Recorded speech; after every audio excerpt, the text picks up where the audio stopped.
মই মৃণাল কুমাৰ নাথে আজি গাবলৈ চেষ্টা কৰিছোঁ সংগীতা বৰঠাকুৰ বাইদেউৰ কণ্ঠৰ সেই অমোঘ সংগীত জীৱনে মৰণে মই চিৰদিন অসমীয়া। আহকচোন মোৰ সতে সমস্বৰে গাওঁ। জীৱনে মৰণে মই চিৰদিন অসমীয়া।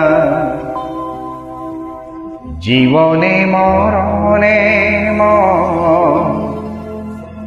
চিরদিন অসমীয়া।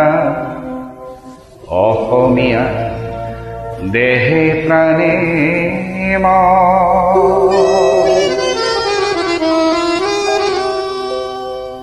জীবনে মরণে চিরদিন অসমীয়া।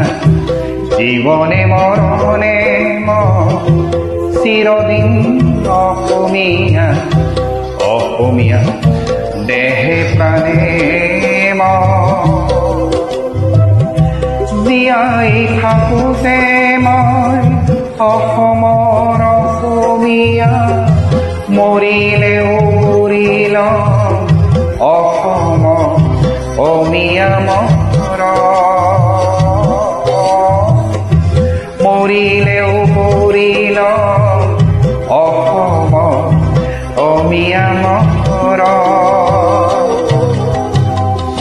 জীবনে মৰণে চিৰদিন অসমীয়া।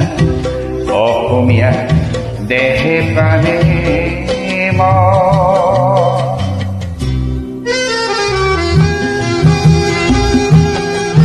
এই যে মই গীতটি গাই আছো জীৱনে মৰণে মই চিৰদিন অসমীয়া। এই গীতটিৰ গীতিকাৰ কোন জানেনে? শ্ৰদ্ধাৰ সৈয়দ আব্দুল মালিক ছাৰ। সেইগৰাকী মালিক ছাৰ যিয়ে লিখা গীত শুনি, যিয়ে লিখা কবিতা পঢ়ি, যিয়ে লিখা গল্প পঢ়ি আপুনি মই এই যে আমি 50-60 বছৰীয়া মানুহবোৰ আমি ডাঙৰ হৈছোঁ, আমি আমাৰ যৌৱন পাৰ কৰিছোঁ।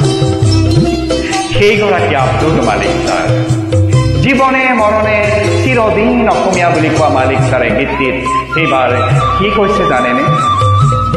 শুনকচোন।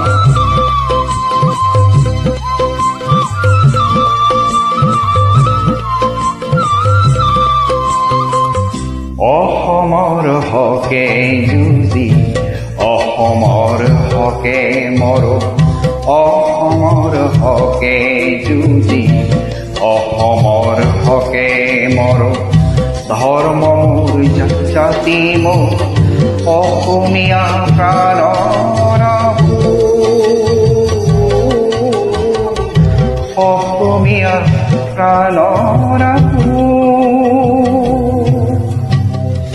জীবনে মৰণে চিৰদিন অসমীয়া। অসমীয়া দেহে প্ৰাণে